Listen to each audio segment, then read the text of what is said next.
Okay, John, do you want to explain why we had to redo the intro?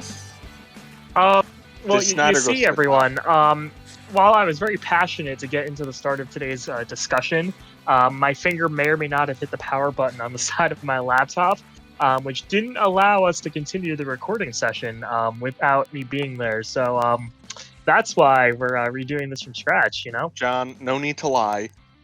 Schneider tried to shut us down. You don't need to Yeah, make we did have things some up. technical difficulties going into the watch party session of today's episode. And that every time that someone would mention our Lord and Savior Dan Schneider's name, the chat would just crash. So we do think that just saying the producer of the show's name is kind of like You saying say it 3 Hamlet. times, bad shit happens. Have you ever seen Dan Schneider and Beetlejuice in the same room? I haven't.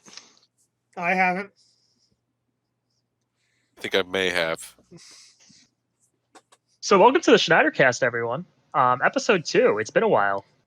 It's only been like a week plus quarantine. Kenny, do you have the date of our original debut episode handy? Not handy, but I can check. Look, all I'm going to it- say is between then and now, we've had a big global pandemic, explosions going out, we have protest riots. It's been a solid week. I honestly, I'll be completely honest with you guys. I don't remember if we recorded our first episode in 2019 or It was 2020. 2019.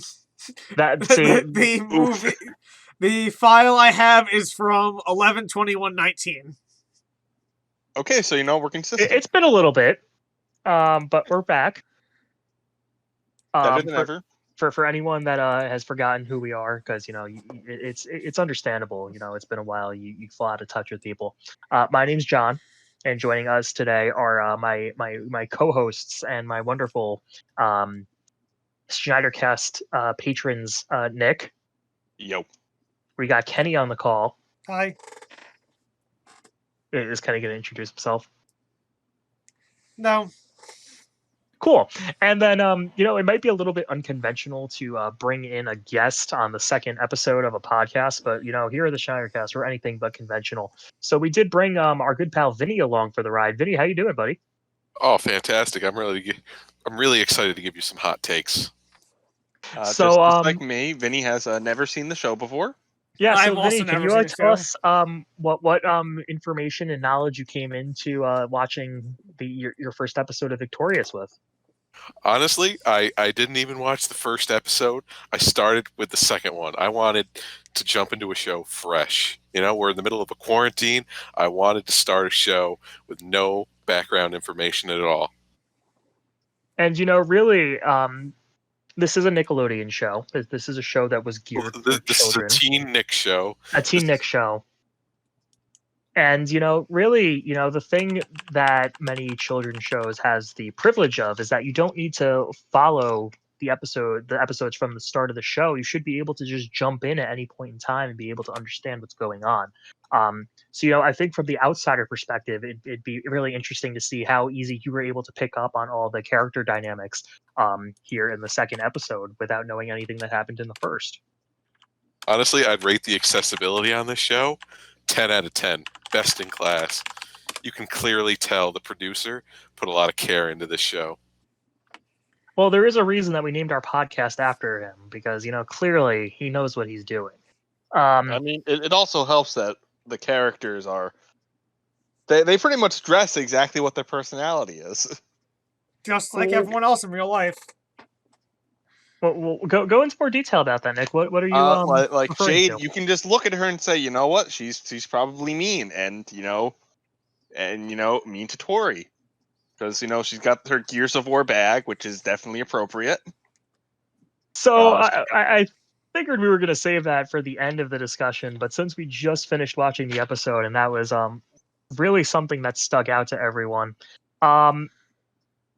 So Jade at the end of the episode is wearing her satchel bag, I guess you could say, over her shoulder, and the strap was Gears of War. The bag itself also had the Gears head on it. Oh, I didn't see that. I only saw the strap, but Oh no, it was the Gears logo with the locust skull. I don't know how that slipped by Nickelodeon. I don't know how Nickelodeon saw that and said, "Hey, this M-rated game franchise, which involves crushing skulls with your foot, is appropriate for Nickelodeon." It would not surprise me if it turned out that the actress who plays Jade is a fan and snuck that on, because that's the kind of thing that would happen. Like Robert Downey Jr. sneaking snacks onto the set during Avengers. well, I will have you guys know that looking at the Victorious Wiki found at victorious.fandom.com, the one-stop shop for all things Victorious information, there is no mention of the Gears of War bag on the episode wiki page for this episode. So, not sure if that's just something that has flown under everyone's radar, and we're the first people to bring this information to light. In which case, we have some questions that we would like to have answered by anyone from the show that is listening to this. Obviously, we do know that we have Can I such a ask, if dedicated anyone fan is listening, base. can I ask an important question? Please. What's with the baby bottle nipples? Well, we already established what those were for, but I think rather than just going back and forth about the random things that caught your eye, Nick, I think Is it it makes more sense random? to go through the plot points here to really make sure we're having a coherent conversation through. Okay, Um, let's start from the beginning. So, season 1, episode 2, titled "The Bird Scene." This episode was released on April 11th, 2010, to 3.5 million viewers. I can't think of anything that 3.5 million people do together anymore. Especially given the environment that we find ourselves in, where you can't gather together in social gatherings. So, I'm not familiar with the viewing demographics of children's shows. I feel like 3.5 is a lot. 3.5 million. I feel like that's a really healthy number for a Nickelodeon show. Yeah, there are definitely shows I've seen that last a long time with getting much lower. I mean, for a second episode, that's how many viewers did the first episode get? I am looking that up right now. So the pilot got 5.77 million. That's really not Um, that bad of a drop off. Especially because all things considered, that the pilot aired right after the Kids' Choice Awards. So, Oh, yeah. like, you have That's a that big follow-up. lead-in. Yeah. But I still think that 3.5 million is a very healthy turnout for a children's show. Teenager show. Sorry, Vinny. I don't want to. Well, this is clearly for adolescents. As we will Yeah. get into the discussions later, I mean, some of the jokes, clearly go above and over the heads of some children. And that's very common with Dan Schneider shows.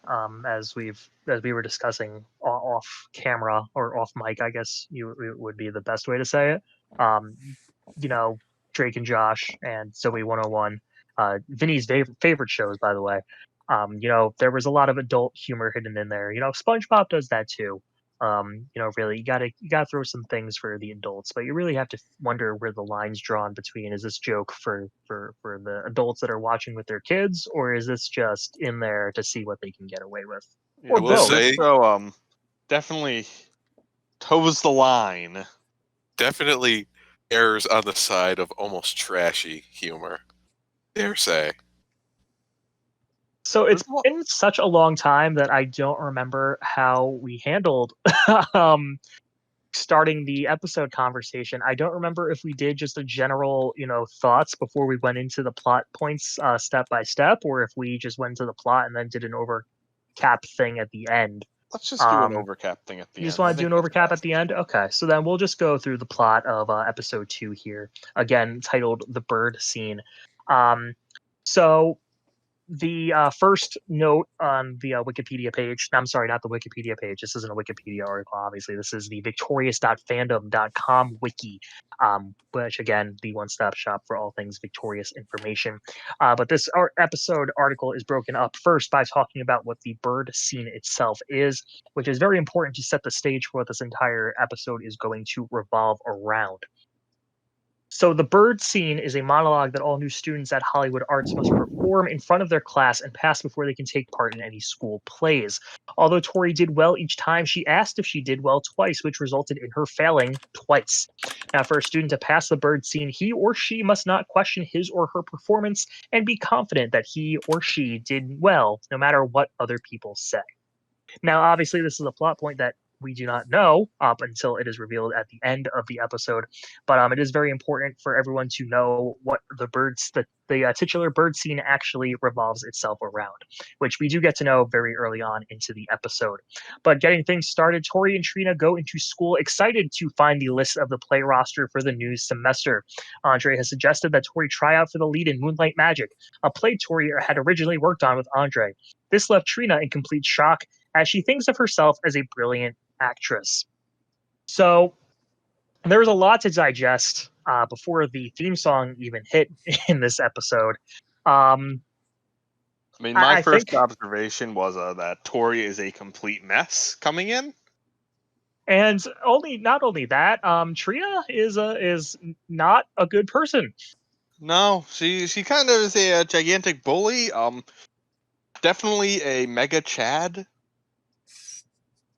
So, Vinny, as someone, this is your first exposure to these characters. I'm very interested as to what your opinions and feelings were from that brief introduction that you got to both Tori and Trina before the intro started.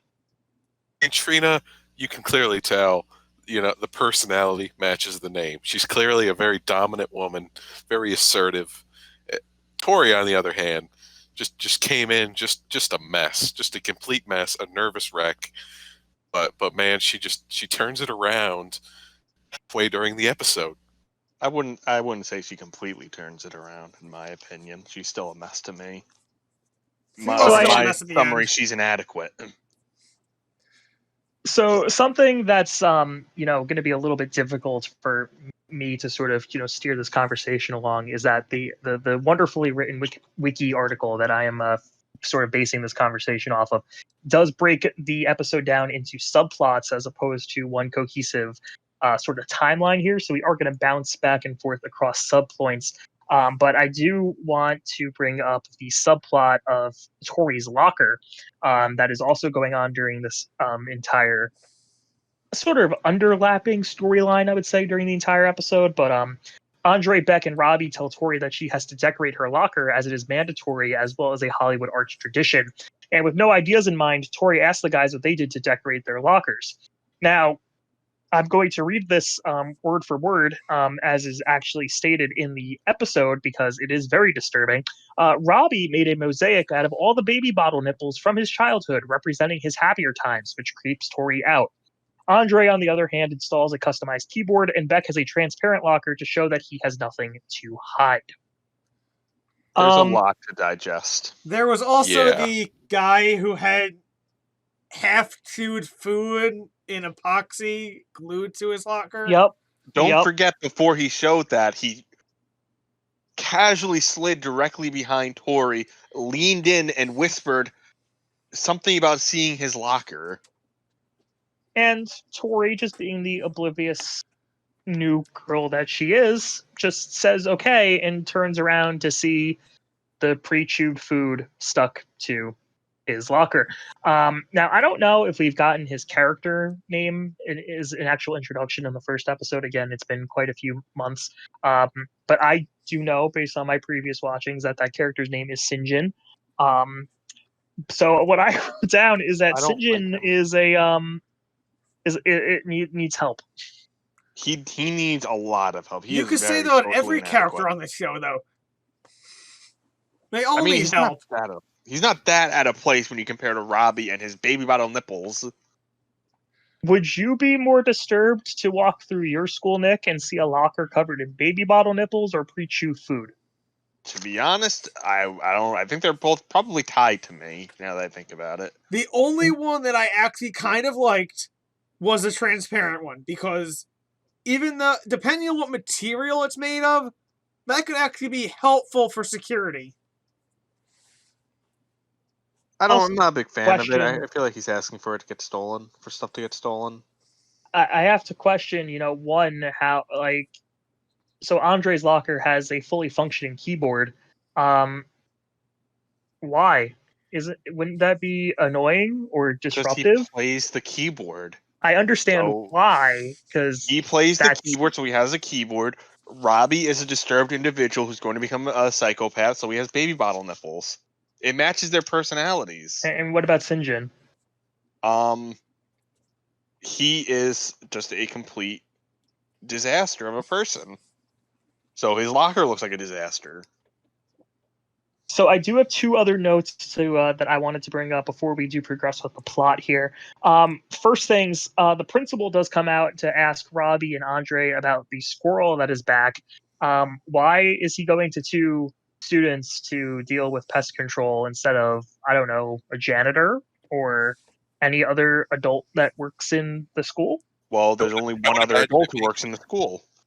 I would imagine it being an art school that they're not really funded well, so they have to rely on student Did you labor. see that school? They They're have quite a lot funded. of funding. That school is loaded. I don't know. They have students try and paint the lockers because they can't afford paint themselves. The acting classroom was abysmal. To be It fair, all we seemed- don't know that the school can't afford to paint the lockers. They could be providing all the supplies the student asked for to do that stuff. Do you think that Andre provided his own keyboard or that the school provided it for him? I think the school just made them get whatever they wanted. They just had basic lockers and were like, go ahead and do whatever you want with them. And it's the student body who peer pressures every student to decorate. They pretty much bully their way to like forcing you to be creative. And then the last thing that I wrote down for this intro part of the episode was I don't know if anyone else noticed this, but Tori's shirt said USA, but then it had absolutely nothing USA discernible about it. I was trying to make out what the blob on her shirt was, and it looked Oh, there's like an easy answer to the that. shape. It's not USA, it's USA. It's Yeah. Of USA. course. That would Well- explain why it looked like it was the shape of the state of Utah, but kind of like if it went through a blender and melted a little bit. That's wrong. Yeah. You just don't understand the shirt. I'm not a performing arts kid. I think that was really, what sort of separates me from all of this. But Vinny, you yourself are a very discerned actor. Oh yes, but this whole episode, because it was my first, like I did have some things that just really confused me. With the exception of maybe one or two students, for some reason they decided to make all the female students brunettes, and it was a lot to take in. Like that's they're not very diverse for it being an acting school. It very strange indeed. Anybody So- else catch that? The school is not diverse in any way if you pay attention to the background characters most of the time. Well, Nick, I know that you yourself got your eyes caught by a background character. Yes, when Tori is showing off her locker for, I believe it's the second time, if you look in the back, walking down the stairs is a clearly 30-year-old chubby man with a blonde goatee walking down the stairs with, I believe, glasses on. And it rubbed me the right way. I was like, you know what? This is a school for everyone. Even 30-year-olds who don't belong in this school. Is that what you want out of your high school? I mean, if for performing arts school, apparently that's what I want. I mean, this school's a disaster as it is. Why not throw more stuff in? So you think you're fine with just random adults that may or may not be staff or students just wandering the halls here? I've given up on this school having any function as an actual school. We saw Consider- a physics textbook.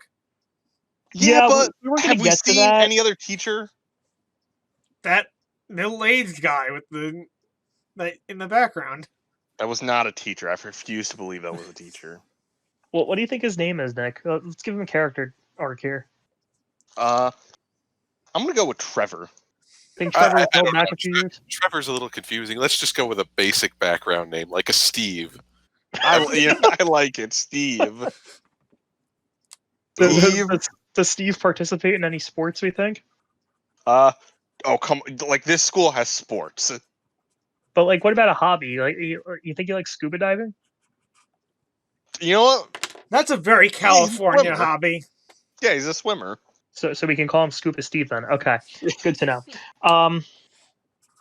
So does anyone else have anything that they wanted to bring up about the cluster that was the introduction to this episode? See, Just that Tori is inadequate. I did have one thing that just really stuck out to me. Immediately, just first episode, first impression, this show does have a lot of very confusing laugh tracks. I did write that down later on, and it was really during the second scene that we're about to get into, I think, or there was a third scene, where the laugh track just plays at times where there's no need to cue laughter. And again, I understand this is a children's show and that laugh tracks in general are just obnoxious, but there were points where it felt like someone accidentally hit the button and then they didn't know how to edit it out in post. Boy, No, you're in gonna the hate when lens I of- put the laugh tracks on this. In the lens of 2020, the laugh track during some of these scenes you could consider inappropriate. But more on that when we get to the scenes in question. So now that we spent 20 minutes just divulging into the introduction of this 18-minute episode, let's move on to the actual meat of this episode, which is the bird scene itself. So we move to the acting class where we see Professor. I can't even call him a professor. Do we think Cyclops has a No. PhD? I don't think he has a he has a degree. teaching degree. So we'll just call him Psychowitz. We don't know what qualifications he has. So while in acting class, Psychowitz throws a ball at Kat's face during a skit. When Kat complains that the throw really hurt, Psychowitz defends himself by saying that any good actor should be able to face any distractions and still focus on their scene. The bell rings, signaling lunchtime. Psychowitz throws the ball near Tori's face, requesting that she stay and mingle with him. Psychowitz tells her that she cannot audition for Moonlight Magic as she has not passed the bird scene, which is a monologue all students must pass in order to try out any schools at the play. Any plays at the school is what that sentence actually says. Reading is hard. So first things off the bat, Psychowitz is abusive. Yeah, that is physically abusing your student, which is a big no-no. But you have to give him That- credit. He some- did get the headshot. He did. Some would consider what he's doing child abuse. But I'm not a lawyer. I cannot tell you for a fact if it's child abuse or not. Well, I think what makes it child abuse is the fact that this teacher takes it upon himself to not wear shoes or socks of any kind. So clearly, he has some sort of issues. I think it's the drugs. It's coconut milk. Yeah, that's what he's calling it. He's definitely like on drugs. It's coconut milk. Just coconut milk. It gives him Okay. visions. But that's not a why. Drugs don't exist in the victorious cinematic universe. Nick. One issue I have is that he says a great actor could roll with a ball being thrown at their face. But I can't picture any actor who's doing a scene, going off a script, getting pelted in the face by rubber balls and just continuing. Like, I feel like that's not appropriate. I'm going to object to that though, Nick. Have you ever seen the movie Dodgeball: A True Underdog Story? There were a lot of rubber balls that were thrown at a lot of people's faces in that movie, and they seemed to get along with it just fine. And occasionally a wrench. You're right. My mistake. I'm sorry. I Victoria's do really accept knows your what's apology. going on. Thank you. Yeah, I know. But I have to say, I don't think he's a good teacher. I mean, Kat comes back and she's like, "Can I ask a question about the homework?" And his first reaction is to physically abuse her. Well, we don't know. I don't know what Kat did the first episode to prompt that. Maybe was this completely just out of the blue? You know what? Maybe the kids are just really mean, and he has to put them in their place. I mean, Far be it for me to judge Kat, but she could have been asking for it. You don't know. I will say, of all the female characters that we've met so far, Kat is the only one that has not shown any sort of mean ounce in her body. No, she's been nice. She hasn't done anything wrong. She hasn't sexually harassed anyone. So Unlike we're building an some arc. people or puppets, which we'll get into in a second. Oh, gee, the puppets! Don't even get me started on the puppets. Yeah, there's something wrong with this we're going to get puppet and into the kid. puppet. We're going to get into We always get into the Rex puppet. for a little bit. But I did want to, and again, I can't remember if this was the first class scene or the second class scene, because my biggest question here is, do these kids take any other classes besides just No. this one acting class?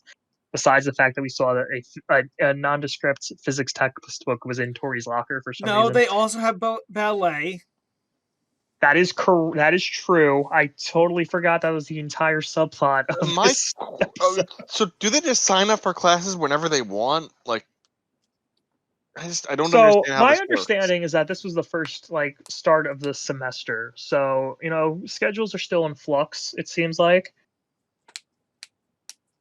There were times during our high school career where people would drop out and add classes right before during the first few weeks of the semester. I had a kid in the class just walk out of a class and never come back. Should which we saw discuss in the first episode? Should we discuss why two of these kids took ballet? Yes, we can get into that. Which I'll save my other talking point for the second class section, just because I can't remember where in the episode it actually took place. But we will talk, transition naturally to the main subplot of this episode, which really is the first time that we get to see Andre and Robbie really interacting with each other closely as friends, without the attention focusing on Tori. So the main subplot of this episode is Andre and Robbie sign up for a ballet class so that they can meet girls.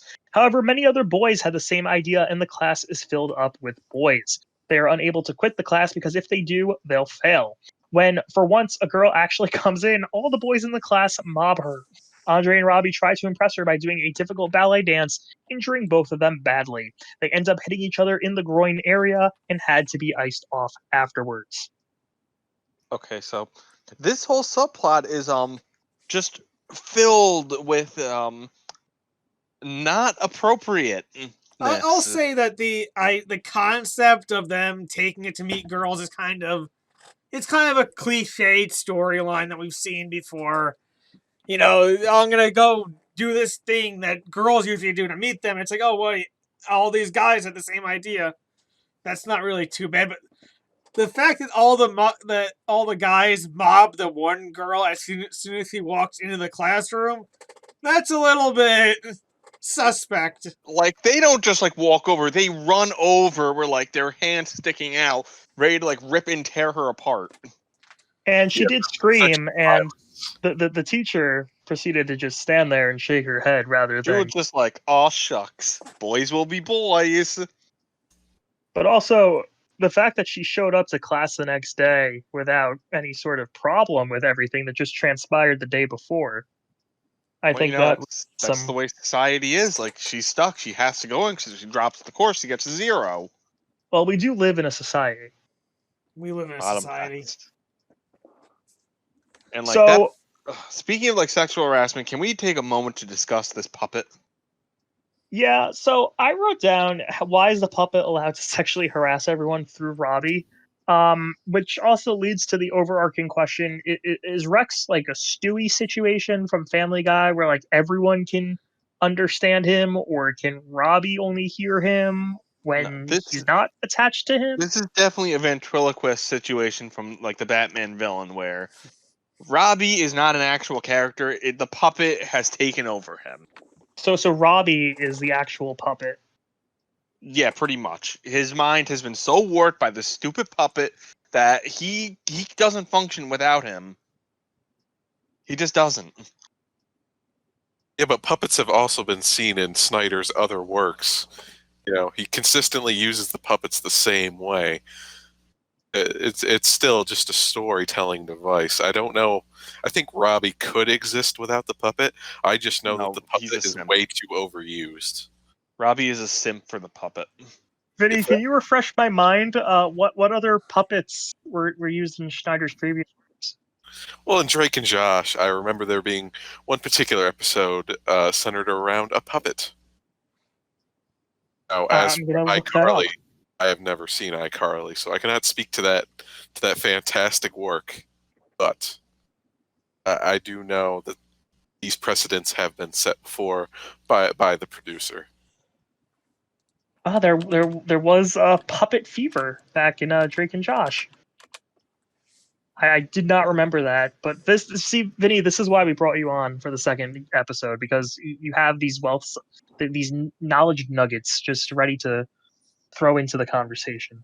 See, I like those puppets more than this puppet. This puppet, and the puppet bit Tori at one point. So we That are going to is get true. into that. That is part of the next sort of section revolving around the bird scene. But I think really so my question remains as to why is this just allowed?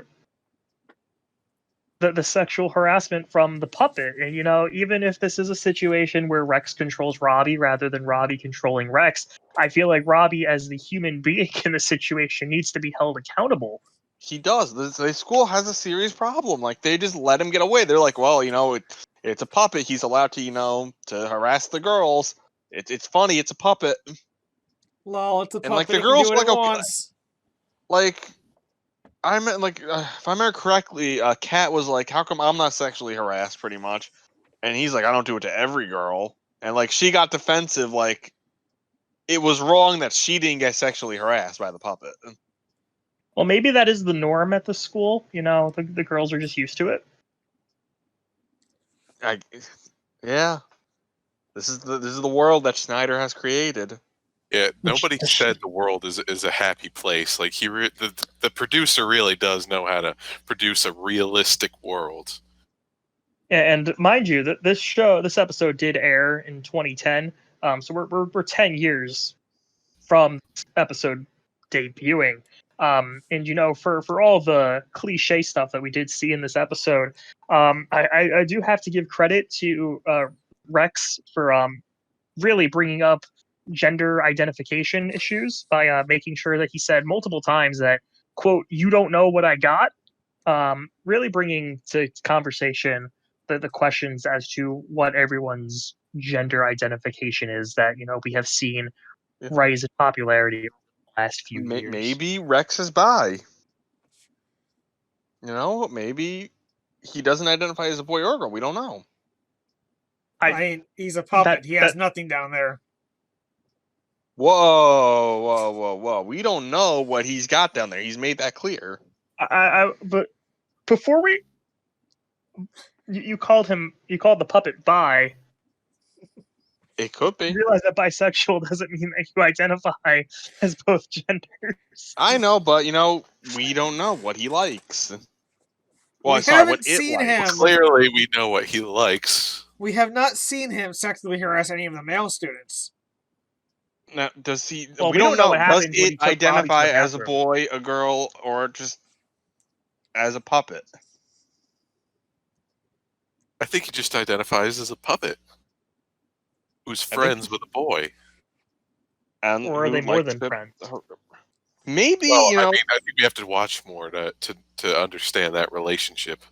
maybe it is just a puppet. He doesn't have a gender, and he has to sexually harass the women because he needs to get Robbie's sexual urges out because he's got all these hormones going on, and the only way he can express it is through the puppet. Well, it is high school. Hormones do flow very rapidly during that Yeah. period of And time. it's clear that Robbie has some developmental issues getting past his childhood As indicated by his logger. with the baby bottle nipples. He's just a mess. Like he shouldn't be at the school. He needs to see someone specialized in whatever it is he's got. So before we move on, we are going to take the time to thank today's sponsor, which we don't have. We do not have a sponsor today, but if you would like to be a sponsor, this time would be perfect for you. We do not have any standards. We will happily shill and promote any product that you wish. So Anything. please let us know. We'll be more than happy to promote it and read anything for you. No matter what size of your company, if you're a fellow children's show podcast review special, we'll happily promote each other, cross promotion. Really, we're really just trying to help out the middleman. So to really just showcase what kind of ad read you can get yourself into, I figured that we would do a mock ad read for the slap.com. So as everyone here does know, the Slap is the go-to social media platform for everyone in Hollywood arts. Vinny, you got your first exposure to the slap.com today. What were your thoughts? It's very user friendly, and it has a lot of features that most modern apps don't have. It is really a one-stop shop. And the slap.com is the Hollywood Arts social networking website where the students post statuses, photos, videos, and news at the school, where you can stay connected to the Hollywood Arts student population all in one location.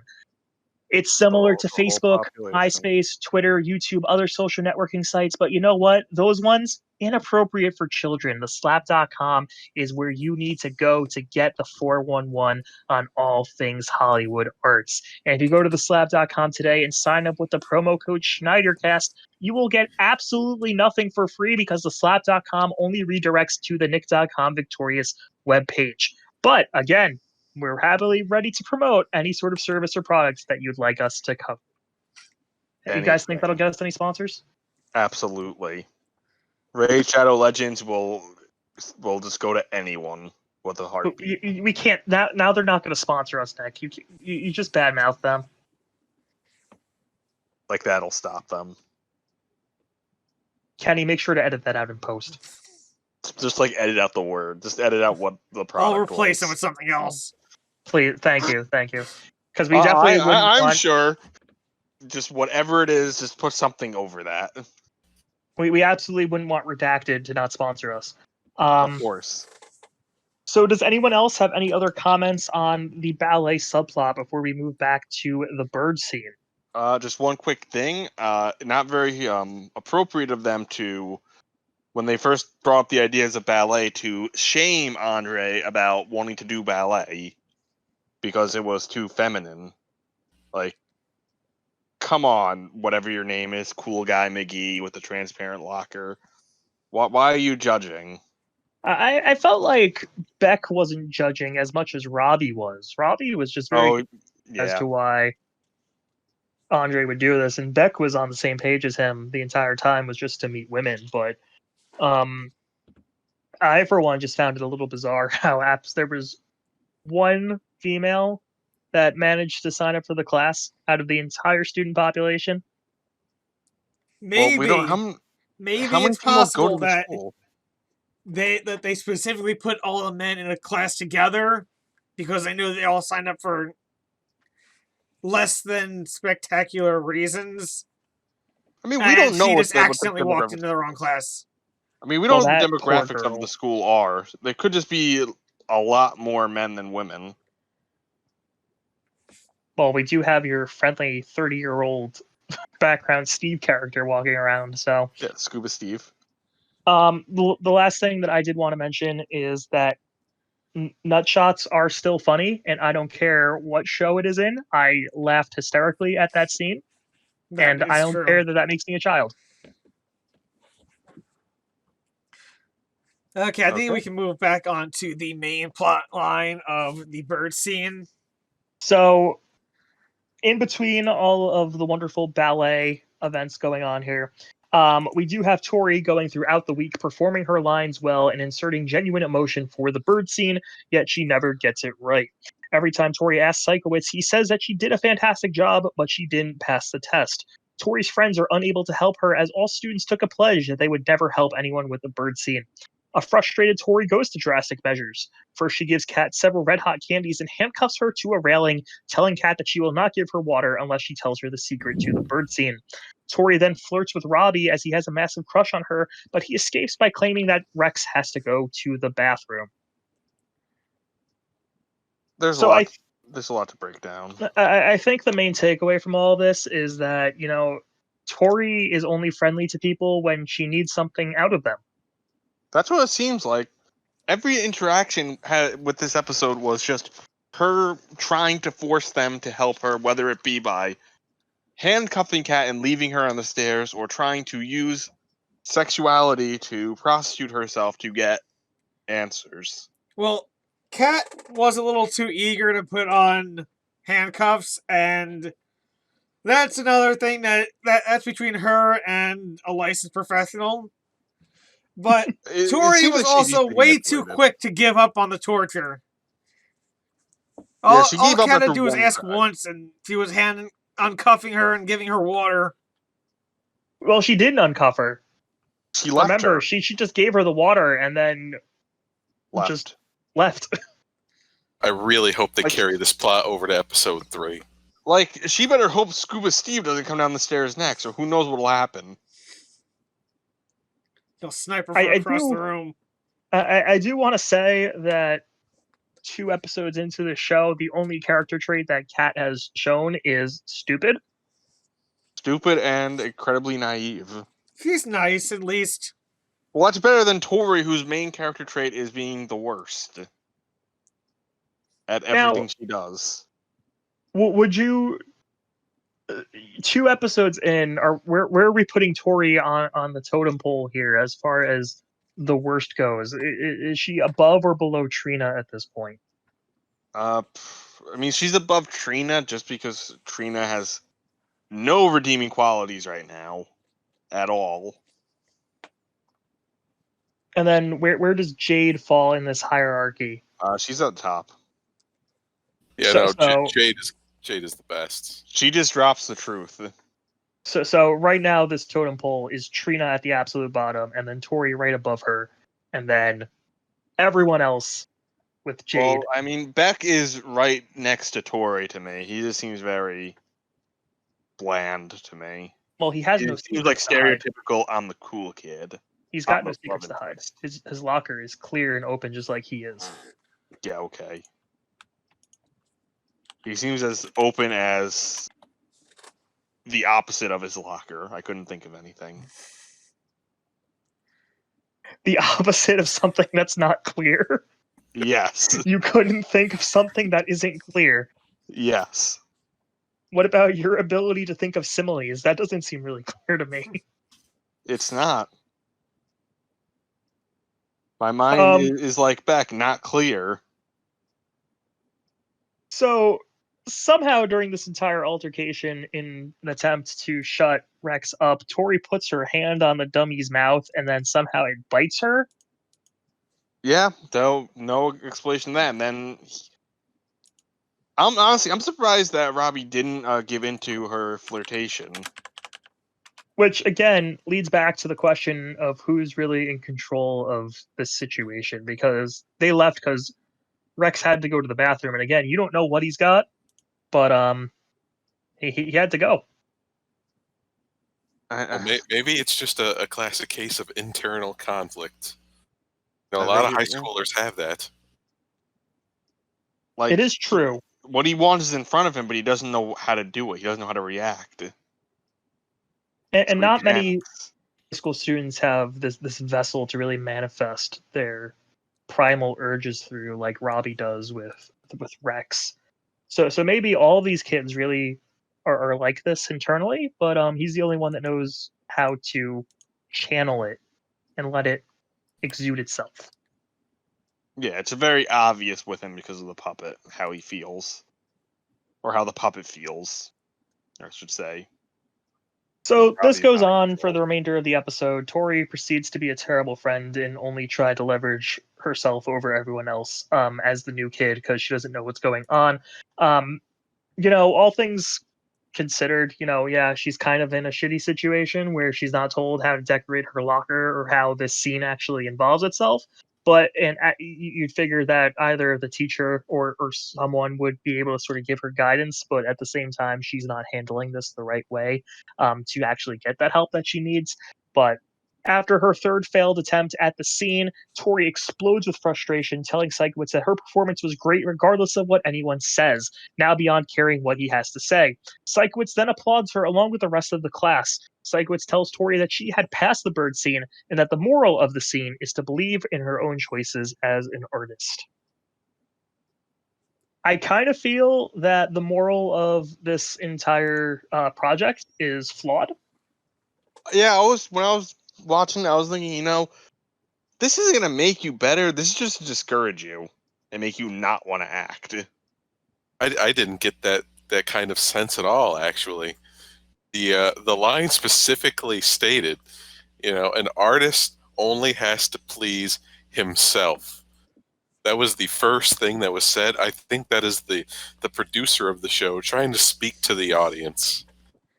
So you think that the bird scene is actually a cleverly disguised This is how anecdote? Dan Schneider I shares do. his vision about with feet. It doesn't matter that all these feet scenes disturb you. I'm proud of it. All I'm saying is, I believe the scene is much deeper than the surface. I believe if we dig deep down, I believe he's making a commentary about how he feels about the show as a whole. Just 2 episodes in, he's making this project because it pleases him. I don't. I have a different opinion. I don't agree with the whole no one can give you any hints about it because that's a weird thing. It didn't seem like there was actually any punishment for it. It's just that we have this rule we made up that you can't say anything.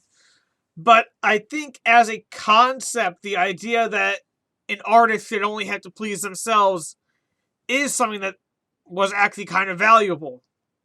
Because if she couldn't do it and make herself happy, then maybe acting isn't the direction she should be going.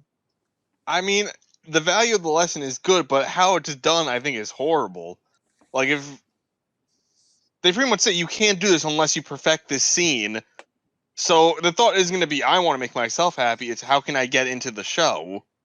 So all you're going to do is more than likely make someone not want to do anything anymore and just completely doubt themselves.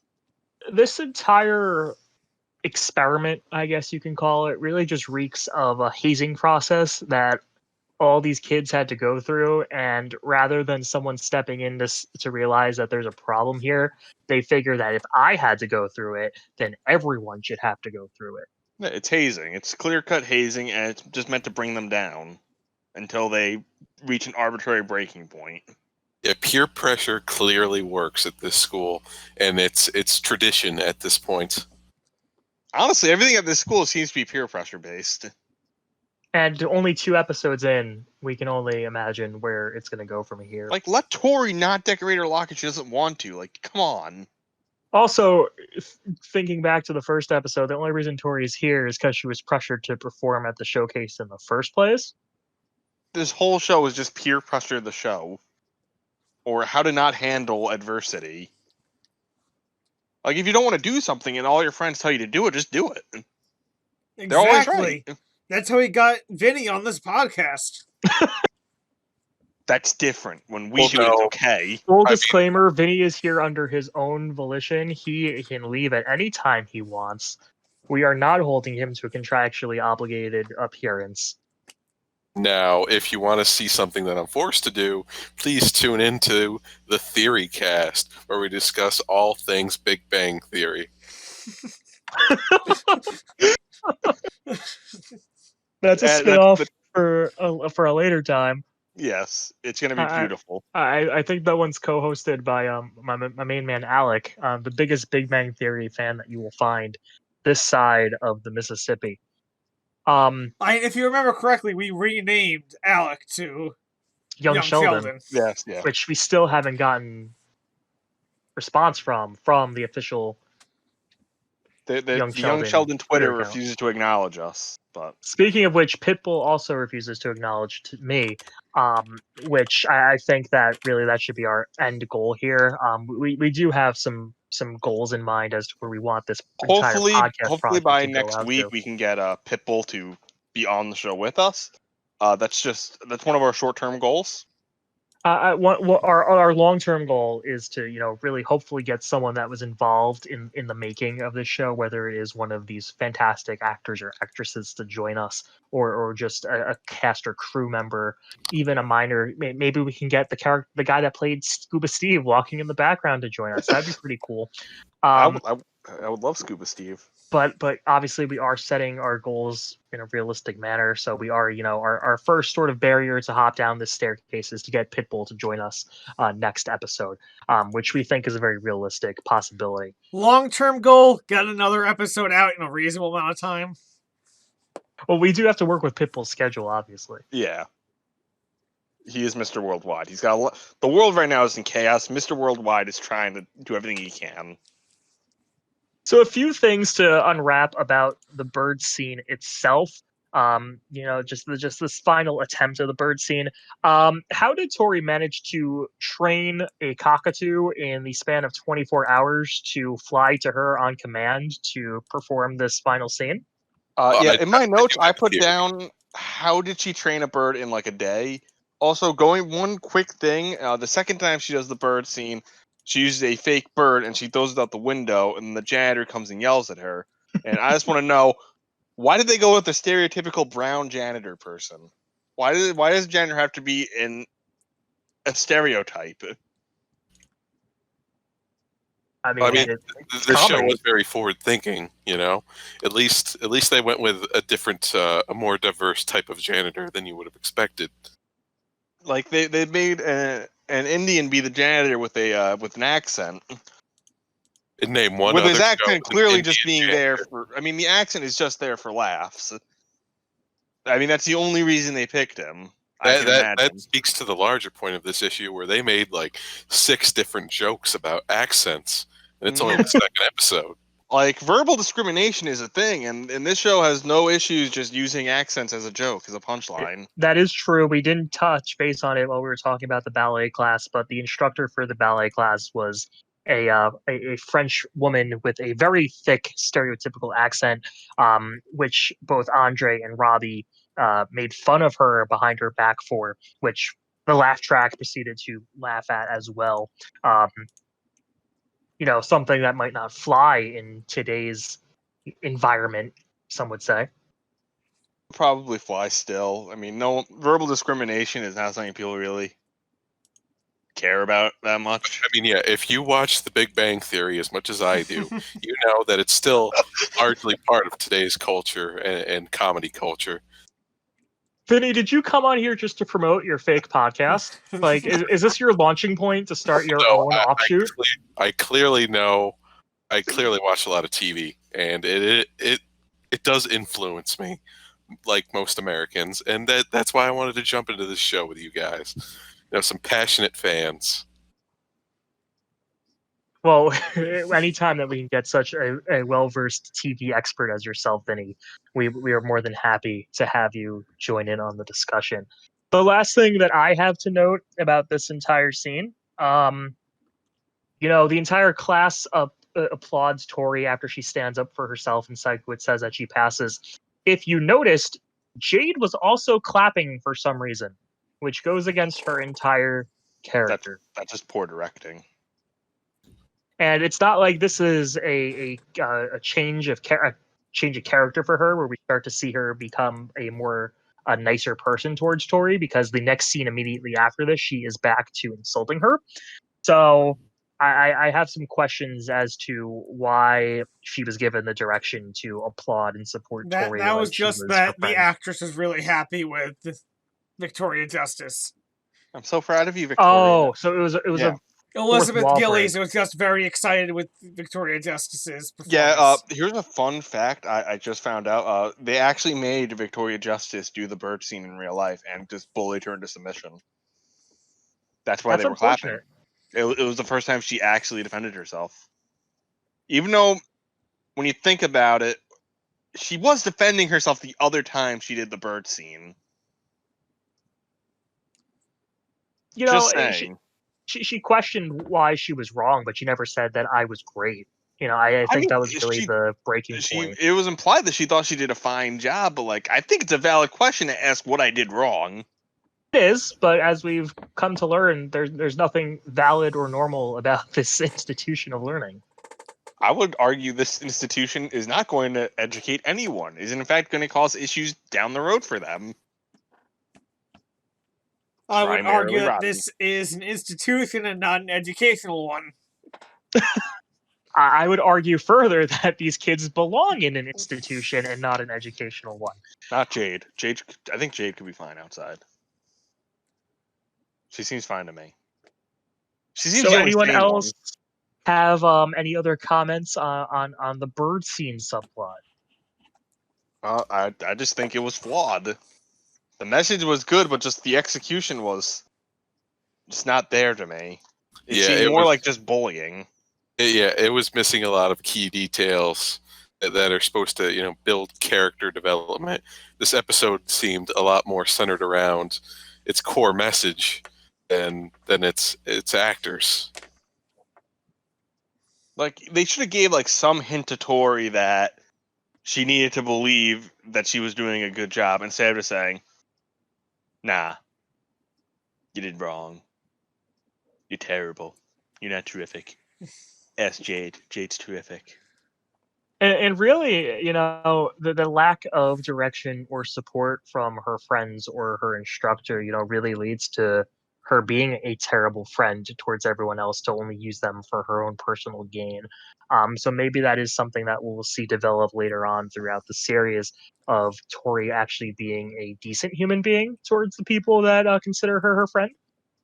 Will she ever actually do any of them actually do things that friends do?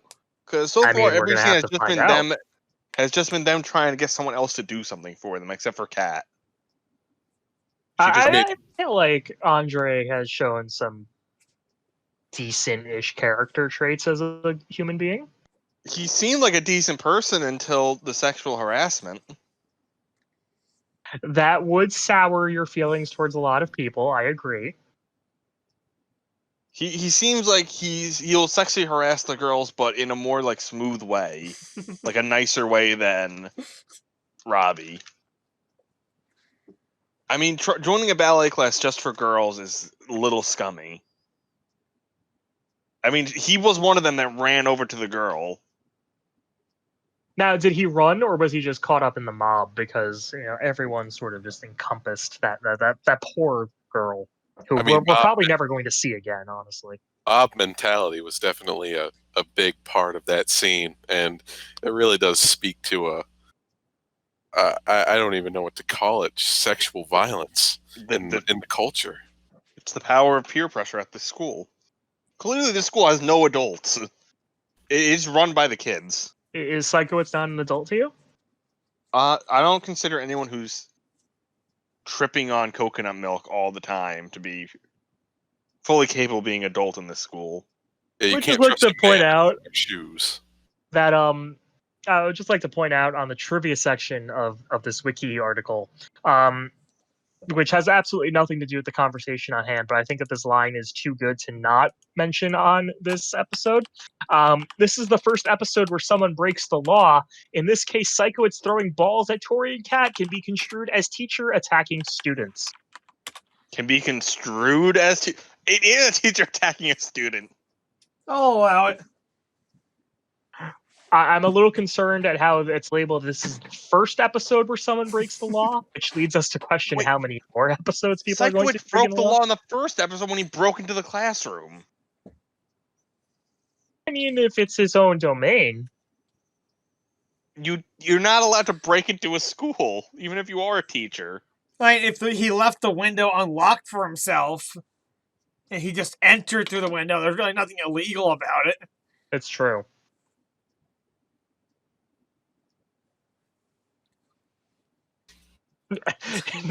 Nick has no response to that. I got nothing. So before we wrap up the final plot point of this episode, I did want to just mention quickly all these the scene transitions, but the ones that aren't just people randomly breakdancing and doing flips, which was very I jarring don't. in its own I mind. don't like those. Those are too intense for me. But the slap updates from Tori, my question is who's following her, because this is her second day of school, and you would think that as we just discovered during that wonderful ad read, that the slap is only for Hollywood arts students, and since it's literally her second day of class, she's probably not has that deep of a connection with anyone. So she's making these updates multiple times a day to herself. I can't wait until they make an episode about her being bullied on the slap. Well, this was in 2010 where cyberbullying wasn't a thing. You're right. Cyberbullying didn't exist yet. I just want to also say that the emojis, I feel like they don't actually fit whatever emotion she typed in. But you have to remember, this is 2010. Yeah. You know, emoji wasn't a language yet. We hadn't reached peak emoji yet. There was still learning going on. The we emoji ever- movie is still in its early stages. At this point. Did we ever figure out if Zuckerberg stole Facebook reactions from the slap.com? I Oh, think that was something obviously. that we brought up during the first episode, but Obviously. but to finally the final plot point of this episode, going back to the locker decorations. At the end of the episode, Tori's finished locker is finally revealed. On it, Tori put up a poster that says "Make It Shine" in big bubble letters in reference to the song that she sang during the showcase that brought her to Hollywood Arts. To everyone's surprise, Can I just share my note on that? please.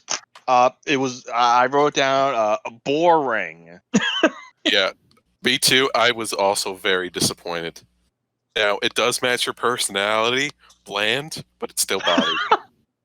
Like everyone else had something unique about it, whether it be like whether it be like chewed food, an obvious plea for help in baby bottles, transparent. Like everyone had something unique, and she's like, "What's the most basic thing I can do?" I know the theme song. But to everyone's surprise, including both you and Vinny, Nick, Tori installed a button that can light up the whole locker, and everyone except Jade is enthusiastic about the design. And then they Were walk they off to lunch. enthusiastic? They seemed very met to me. Yeah, I They're think like, that's "Oh wow, neat."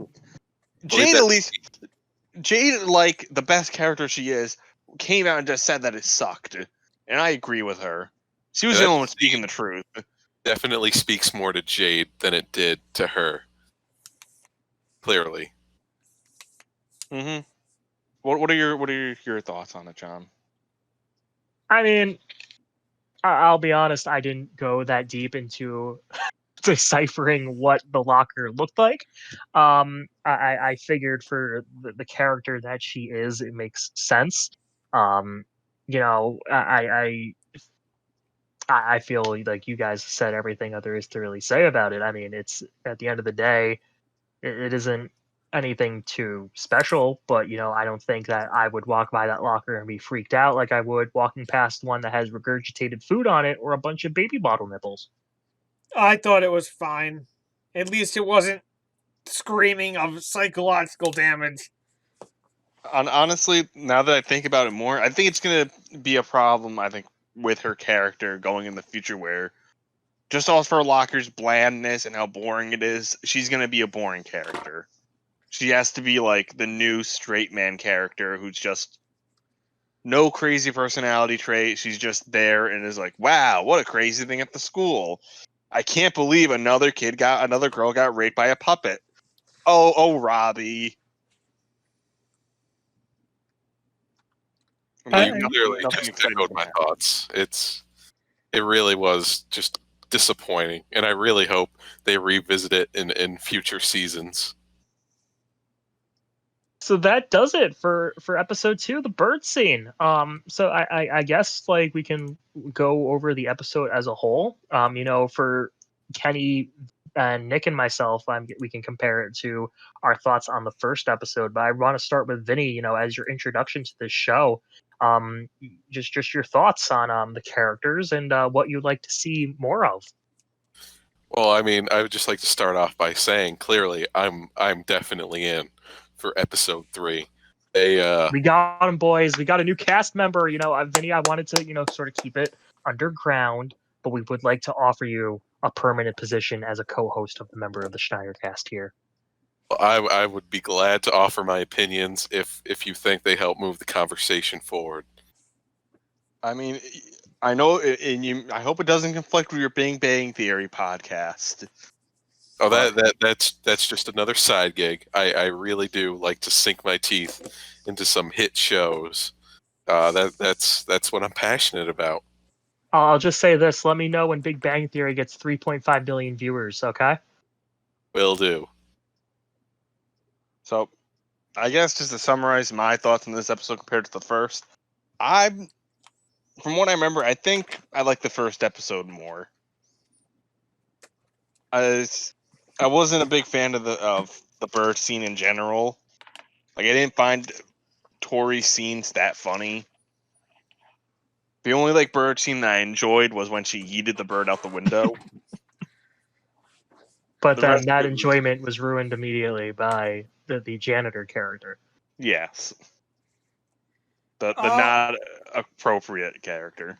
I'll say my opinion is that it lacked something that the first episode had. I think it was a step backwards because this felt more like a boilerplate, generic teen high school drama comedy episode that you would see.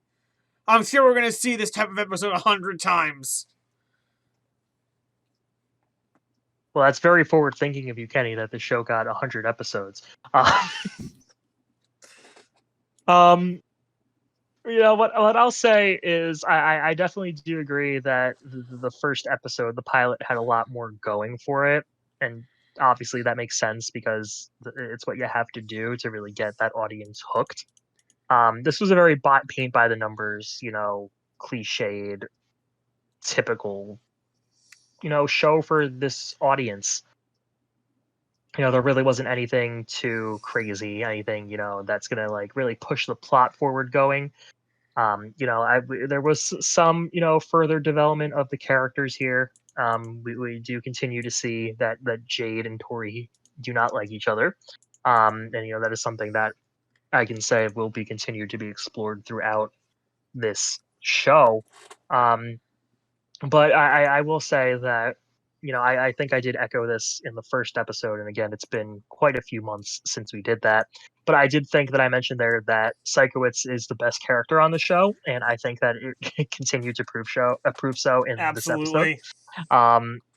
I know that Kenny, I heard you laugh out loud the only time when Psychowitz questioned if Beck could see the bird too, when it flew in through the window.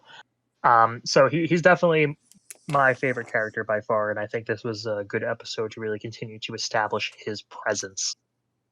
I'm hoping in the future we get more Jade episode things, and hopefully they're not just all based on Tori. Because I really hope that Jade's character doesn't just become the I just don't like Tori. As much as I don't like Tori either so far, I would hate for her character just to be boiled down to enemy of Tori. Yeah, but you need a show like this to have somebody that gives you some good one-liners, and she clearly has some of the best. I also hope to see Kat do something on her own, like have some kind of agency and do something that isn't prompted by Tori going, hey, handcuff yourself to the wall. Anyone else have any final thoughts on the bird scene? No, I think we've said all we can say about this. We Could've turned used more birds. a 21-minute show into an hour and 10-minute long podcast. Isn't that what the professionals do? Just wait until we get to the more dense episodes. The plot episodes, not these filler episodes. So that will do it for episode 2 of the Schneidercast. It was a great time. Thank you, Vinny, for joining us here again. It was great to have you with us as he disconnects from the call, so he won't even be able to say goodbye to everyone. But we'll see everyone back here hopefully sooner than 8 months in between it took these episodes for episode 3 of Victorious Stage Fighting. But until then, I'm John. I'm Nick. I'm Kenny. I'm Vinny. We will catch you all on the next time With Pitbull. With Pitbull. At Mr. Pipple, please make sure to respond to my tweets. I would greatly appreciate that. That'd be really cool. And Kenny, you can spice in the music here to like fade me out.